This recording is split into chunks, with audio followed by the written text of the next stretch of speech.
ఆత్మనే నమః. శ్రీ స్వామి అచలానంద గురుభ్యో నమః. సర్వం గురుస్వరూపం. ఆత్మబంధువులందరికీ నా ఆత్మ నమస్కారాలు.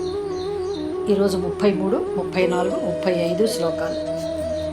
ఏషామర్థే కాంక్షితం నో రాజ్యం భోగా సుఖాని చ తయిమేవ స్థితా యుద్ధే ప్రాణాం త్యక్త్వా ధనాని చ ఆచార్యాః పితరః పుత్రాః తథైవ చ పితామహాః మాతులాः శ్వశురాः పౌత్రాः శ్యాలాः సంబంధినస్తథా ఏతాన్న హन्तुमिच्छामि ఘ్నతోపి మధుసూదన అపి త్రైలోక్యరాజ్యస్య హేతోః కిం ను మహీకృతే.